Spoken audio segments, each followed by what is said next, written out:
podcast Usahid, ruang kalian bercerita. Dimanapun kalian berada, semoga podcast kali ini bisa jadi inspirasi. Nah teman-teman, kali ini kita kedatangan tamu yang sangat spesial, seorang maestro, pelukis, seniman, pendidik, pengajar, semua lengkap ada di beliau. Nah beliau ini akan menerbitkan buku yang kali ini akan kita bahas.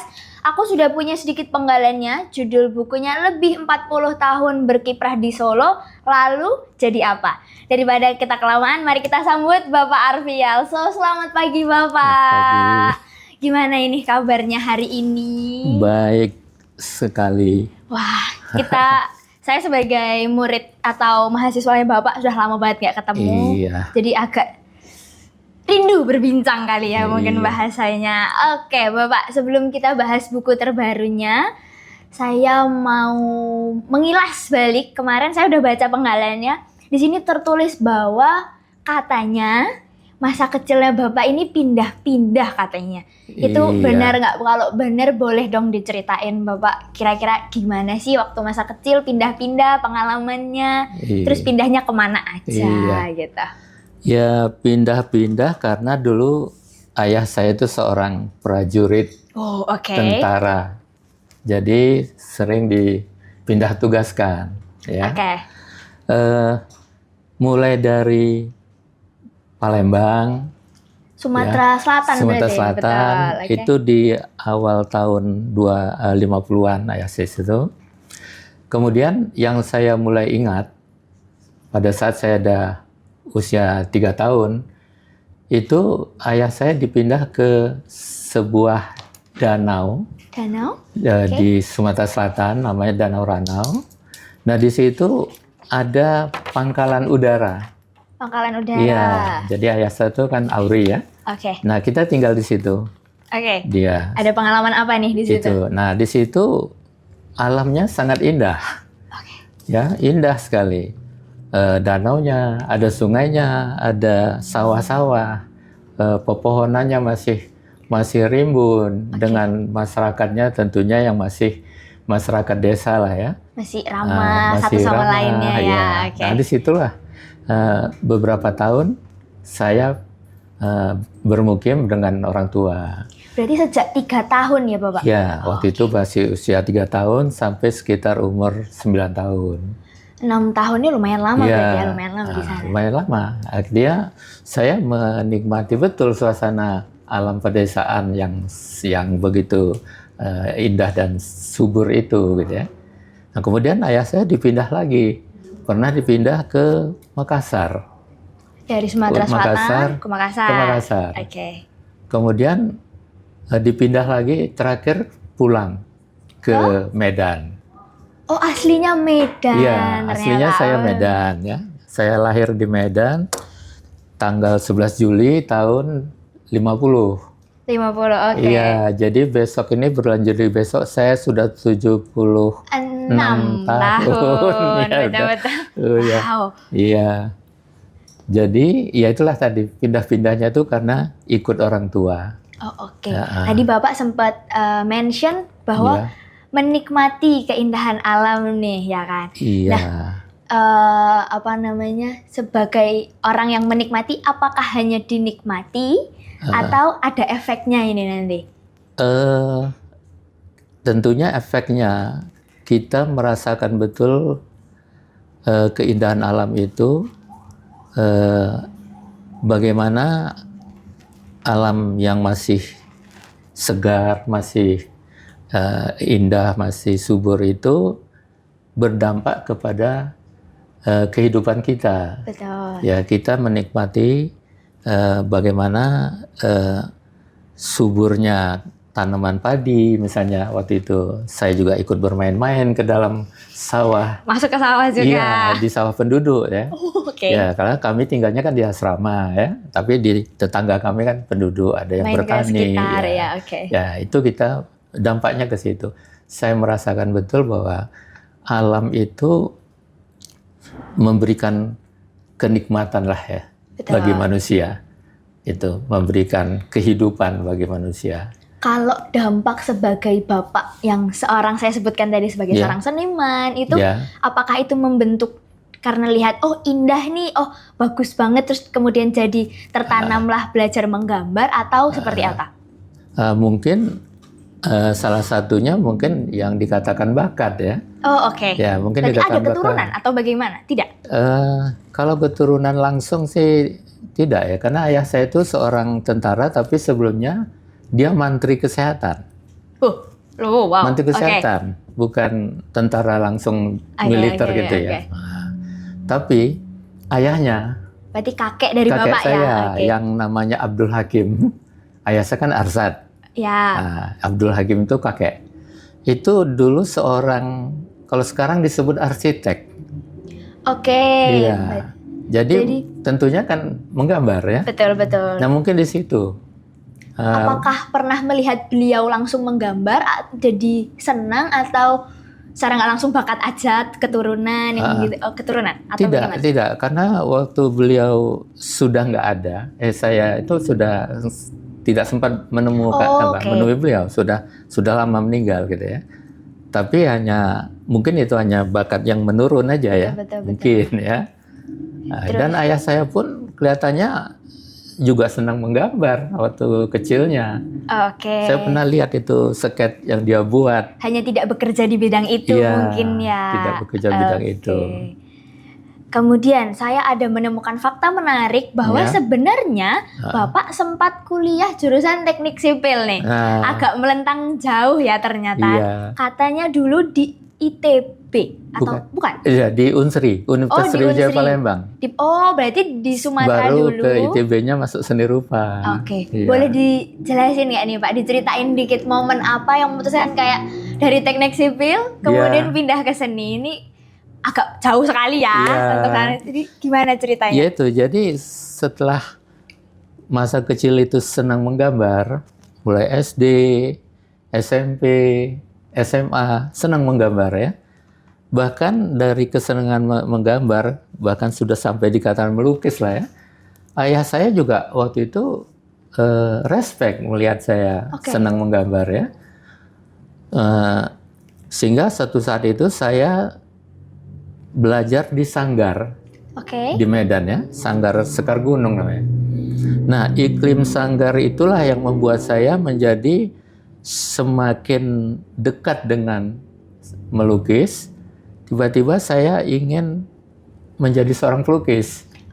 Nah, walaupun di awal-awal SMA itu pernah ya, angket itu cita-cita mau jadi apa gitu. Saya tulis insinyur dokter. Ya, tiba-tiba kok begitu masuk di iklim Sanggar, saya ikut-ikut tidur di situ di Sanggar dengan teman-teman. Saya pengen jadi pelukis. Ya, itu kemudian tadi kenapa masuk teknik sipil? Nah, begitu mau kuliah di seni rupa, ternyata dukungan keluarga tuh tidak ada, tidak sampai ke situ. Kalau hobi boleh lah, kalau hobi. Kalau untuk serius bekerja, untuk serius jadi apa? Sebaiknya jangan seni rupa. Akhirnya saya semacam ditanda petik dipaksa lah masuk teknik sipil. Berarti yang memilihkan jurusan teknik sipil ini keluarga? Keluarga, bukan saya. Walaupun sebelumnya dulu saya bilang cita-cita pengen jadi insinyur. Kemudian ketika menjalani kehidupan di teknik sipil ini, bagaimana sampai akhirnya kayak enggak tetap seni itu gimana itu? 1 tahun pertama, tahun 70, saya serius banget itu. Serius banget. Saya tapi itu tadi ada semacam kedongkolan ya. Saya nggak akan sentuh lagi ini kuas, nggak akan saya sentuh lagi ini kanvas, saya buntel, saya simpan. Lalu saya serius kuliah di teknik sipil itu. Dari kira-kira 50 mahasiswa kami, angkatan itu, saya tuh kira-kiranya masuk di dalam kelompok 5 besar sebetulnya.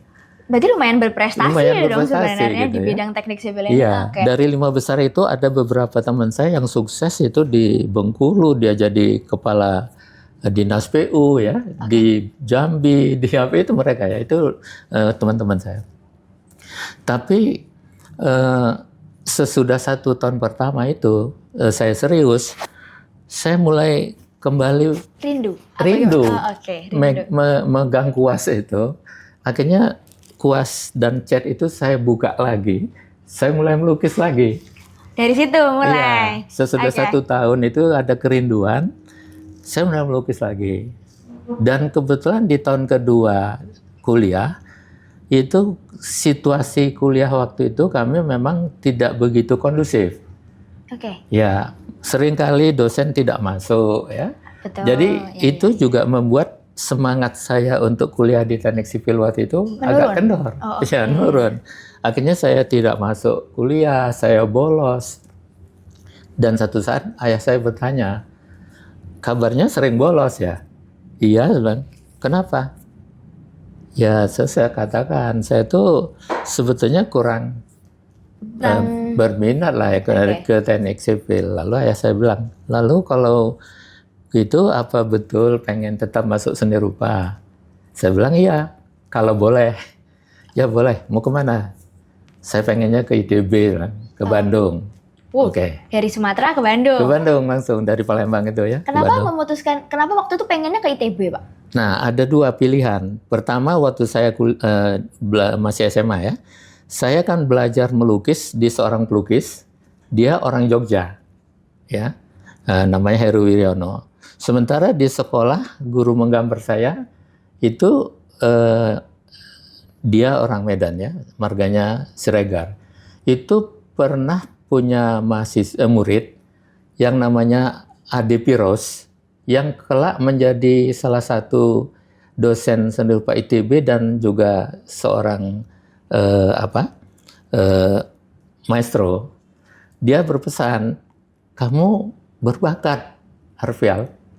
Nanti kamu kalau lulus SMA, kamu masuk seni rupa ya. Bapak punya murid di sana, Ade Piros. Saya titip untuk masuk situ. Sementara guru saya yang orang Jogja bilang, kamu tuh nanti kalau tamat SMA masuk seni rupa ya, kamu masuk ASRI, Jogja. Beda? Iya kan? Ada 2, oke. Ada 2, tapi saya pilih lebih ke Bandung karena waktu itu abang saya baru pulang dari Bandung, dari ITB, pengen masuk ITB, arsitektur, tapi keterimanya di planologi. Dan dia nggak begitu suka, dia pulang ke Medan, meneruskan kuliahnya di kedokteran. Abang saya itu cerita tentang seni rupa ITB. Nah, makanya saya lebih tertarik waktu itu pilih seni rupa ITB. Ada cerita yang Ada, didengar. itu. Oke. Nah, tadi kan Bapak bilang bahwa sebenarnya orang tua awalnya kurang setuju dengan seni rupa. Tapi kemudian melihat Bapak yang ternyata tetap minat di seni rupa, akhirnya diizinkan. Diizinkan.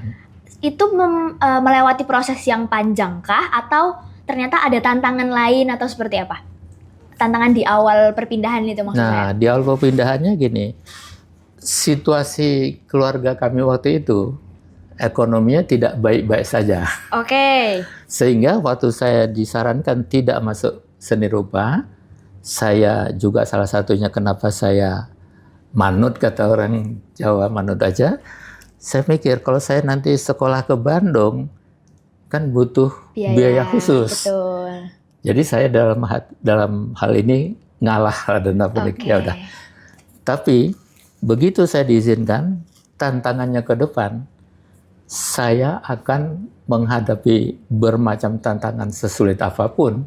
Betul. Karena saya rela dalam situasi seperti itu meninggalkan Palembang dan ke Bandung.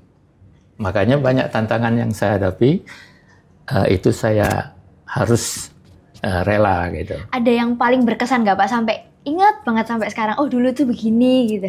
Iya. Tantangan apa? Kira-kira contohnya. Misalnya ya, waktu baru mulai dinyatakan diterima aja, itu nggak ada dana untuk bayar uang masuk. Oke. Wah, ini kalau saya tidak bayar berarti ngundurkan diri. Betul. Padahal waktu berangkat itu belum ada dana. Oh, berarti sudah berangkat dulu? Sudah berangkat, dinyatakan terima, tapi belum ada dana. Sementara untuk ngubungin Palembang waktu itu kan sulit ya. Masih sulit, betul. Masih transfer uang belum kayak sekarang kan. Betul. Itu akhirnya hampir itu saya itu putus asa, ini nggak bisa keterima, pulang lagi. Ada teman yang membantu, yang kami sama-sama berangkat dari Palembang meminjamkan uang. Dibantu, akhirnya saya bisa keterima. Kemudian melewati masa-masa awal itu perkuliahan dengan sangat keterbatasan ekonomi, itu saya memang harus istilahnya orang kita Solo prihatin gitu ya. Prihatin betul. Saya harus prihatin betul.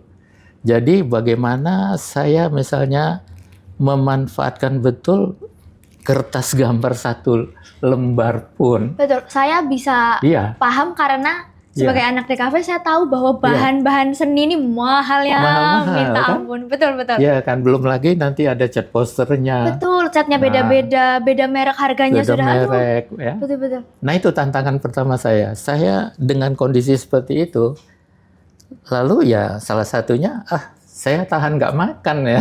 Oh, survive-nya dengan cara ngalah. Saya ngalah. Tugasnya selesai dulu. Saya bisa beli kertas, bisa beli cat, dan bisa menghasilkan sebuah karya. Kitanya belakangan ya Pak, karyanya dulu ya Pak. Iya, karya duluan. itu tantangan yang saya rasakan di awal-awal.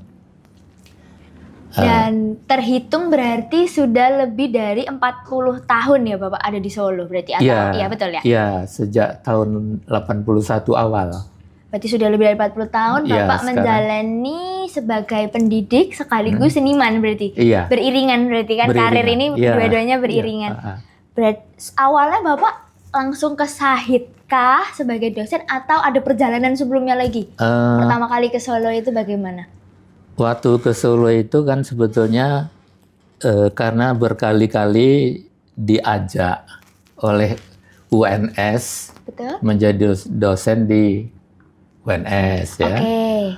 Sehingga pada tahun 80 itu saya menyatakan oke, saya bersedia, lalu saya ikut tes pegawai negeri dan mulai awal tahun 81 lah mulai jadi dosen di UNS ya. Waktu itu masih sastra dan budaya ya. Sekarang sudah FSRD ya. Nah, karena saya dari seni lukis, saya dosen prodinya seni murni atau seni lukis. Tapi mata kuliah yang saya pegang waktu di UNS itu awal-awalnya itu Nirmana. 2D dan 3D. Dan waktu itu mengajar untuk semua prodi. Untuk semua prodi. Karena awalnya kurikulum di UNS itu tidak langsung prodi, tapi dasar dulu. Itu sekitar 5 tahun pertama mungkin. Itu saya mengajar di semester itu, kemudian di tahun kedua mereka baru masuk ke prodi masing-masing.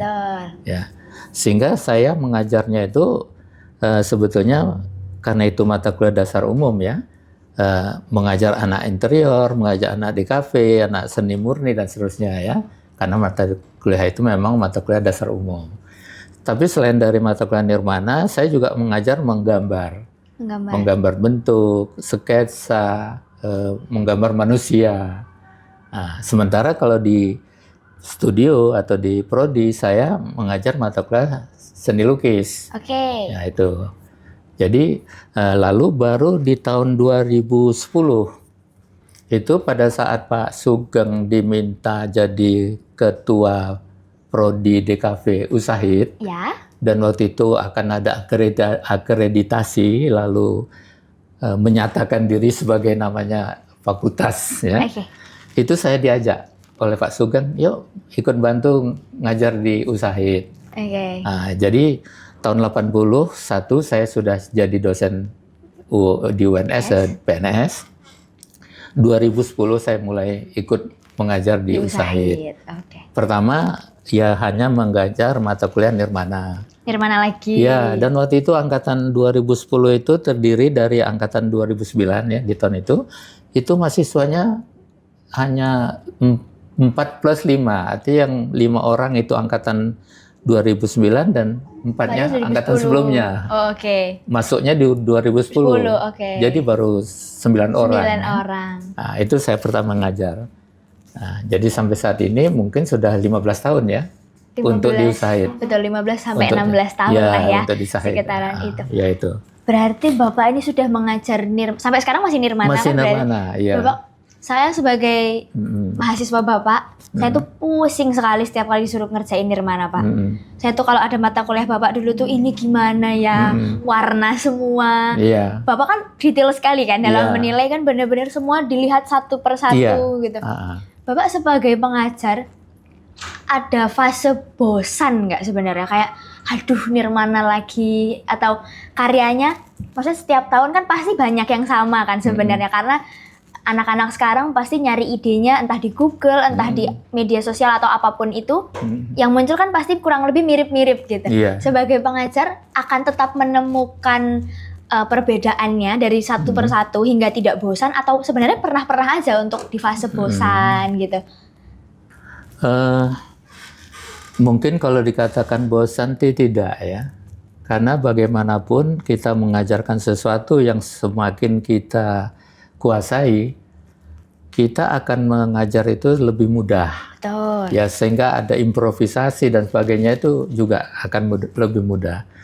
Cuma kadang-kadang memang seperti yang Mbak katakan tadi, saya agak semacam apa ya, bukan bosan lah ya, tapi agak aduh ini kok Ini lagi.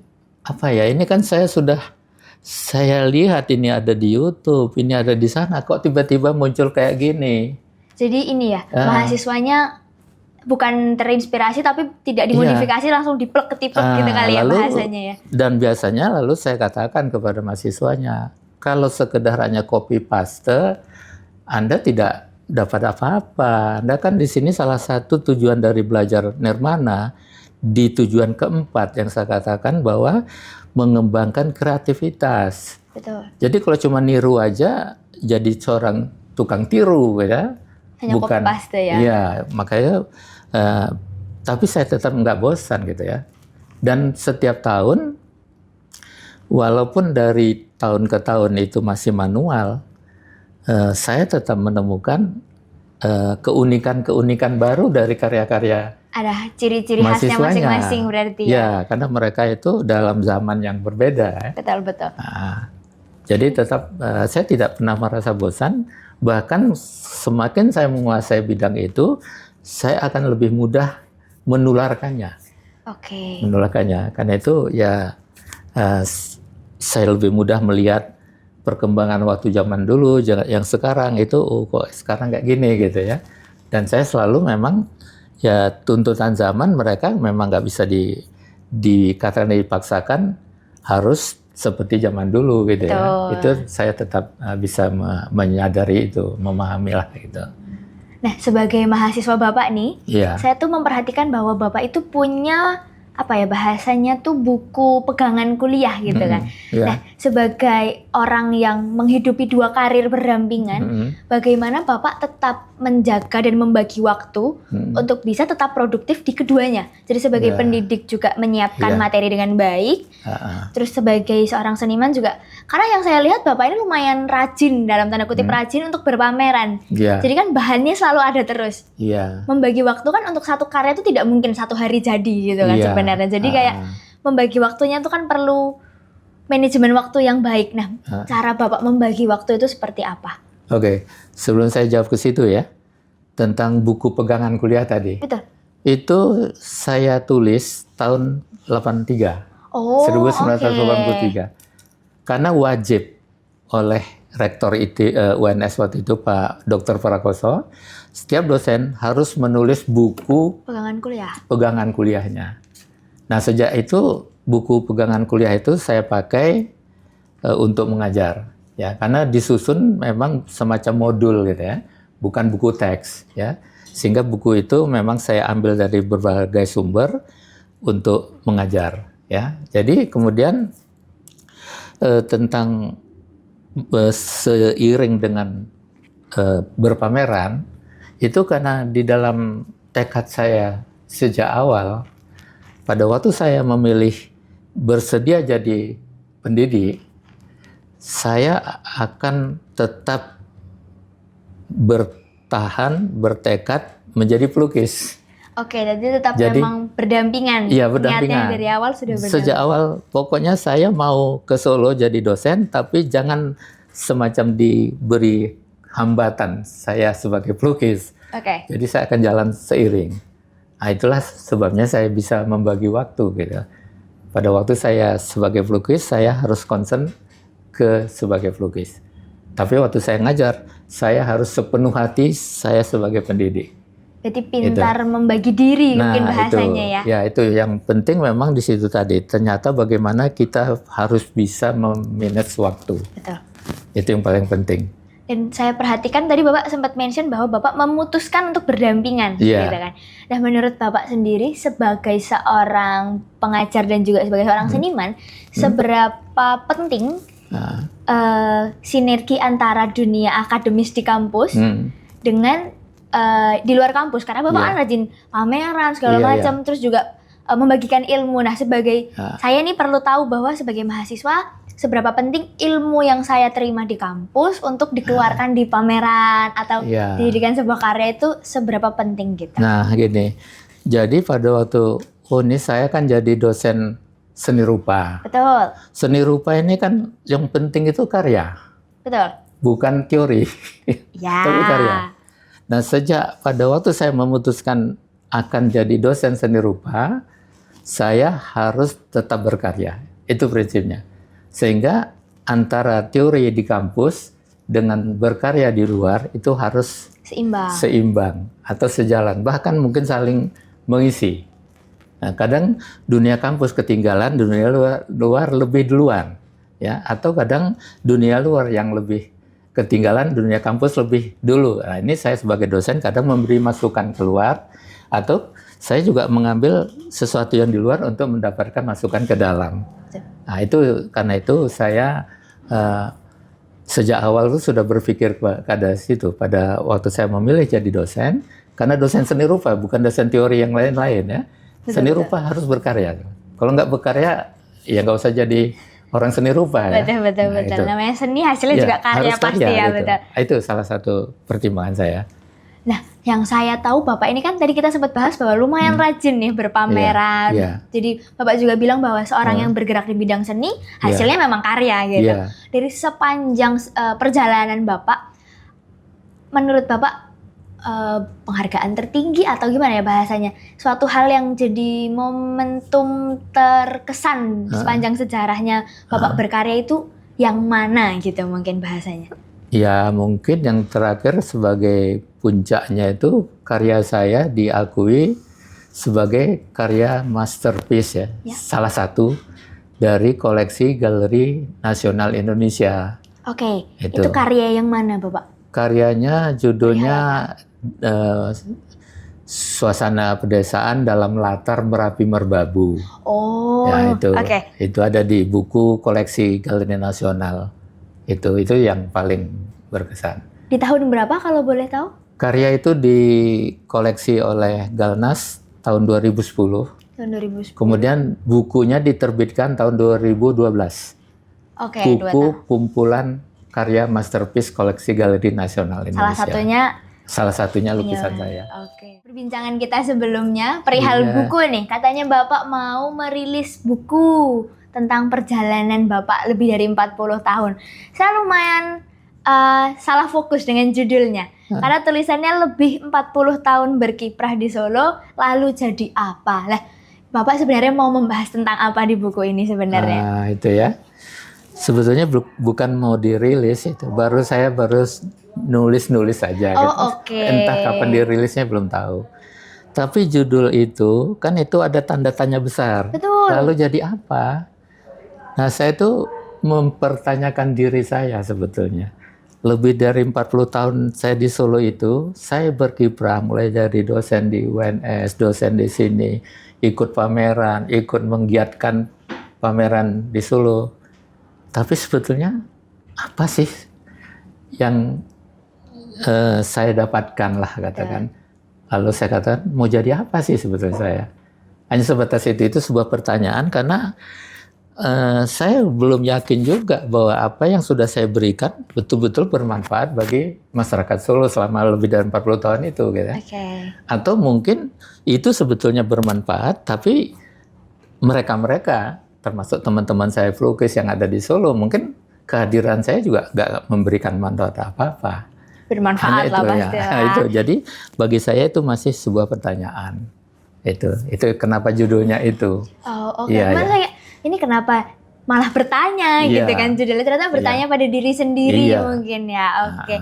Nah, sebelum kita tutup nih Pak, saya mau minta mungkin bahasanya wejangan kali ya. Karena kan tadi kita sempat bahas bahwa di generasi saya itu jauh lebih mudah. Banyak kemudahan. Kemudahannya sangat dipermudah bahkan bahasanya gitu kan. Canggih lah dari teknologi, informasi lah mudah didapat. Tadi kita juga sempat bahas bahwa saking gampangnya orang tuh hanya copy paste gitu. Mungkin jadi bisa dibilang bisa meningkatkan kreativitas, tapi juga bisa menghambat tergantung kita yang memakai kan.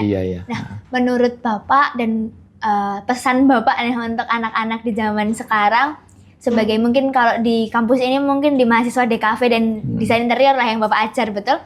Pesan-pesan Bapak untuk kami dengan semua kemudahan ini apa gitu? Iya, kemudahan itu memang bisa kita manfaatkan ya. Betul. Tapi jangan dengan kemudahan itu lalu kita dimanjakan. Dimanjakan artinya kita yaitu tadi hanya mengambil dengan mudah tapi tidak mencoba mengembangkan daya kreatif kita dengan bantuan kemudahan tadi. Itu satu. Tapi yang lebih penting lagi, pesan saya itu disiplin, ya, menghargai waktu. Karena selama saya kurang lebih 15 tahun mengajar di USAID, seringkali saya masuk duluan. Ya, saya yang nunggu mahasiswa, gitu ya. Saya berusaha untuk itu salah satu cara saya untuk menunjukkan contoh bahwa kita itu sebaiknya menghargai waktu, disiplin dan on time ya. Nah, itu yang paling penting karena pada waktu kita kurang menghargai waktu, mungkin nanti serba keteledoran nanti itu ya. Karyanya juga harusnya sudah selesai, menjadi belum selesai. Terutama nanti waktu di dunia kerja, karya kita belum selesai, otomatis dapat teguran. Atau kalau kita mau mengajukan tender itu otomatis dikalahkan ya. Karena itulah yang paling penting saya pikir ya, menghargai waktu sama ya manfaatkan teknologi itu jangan menjadi dimanjakan, manfaatkan, maksimalkan. Dan yang mestinya kita tetap tekun menekuni bidang-bidang yang kita jadikan sebuah pilihan. Ya seperti pilihan saya menjadi guru dan menjadi pelukis, saya tekuni betul. Itu yang penting ya. Sehingga satu saat mungkin hasilnya bisa kita dapatkan lebih maksimal. Ya itu mungkin pesan saya, nggak banyak sih. Berarti di era sekarang pesannya tetap konsisten, disiplin dan menghargai waktu ya Bapak ya, betul. Itu yang penting itu. Oke. Teman-teman, kita sudah sampai di akhir dari podcast ini. Sangat tidak terasa bahwa kita sudah mengakhiri podcast ini. So thank you so much sudah stay sampai di akhir. Kita see you di podcast berikutnya. Bye bye.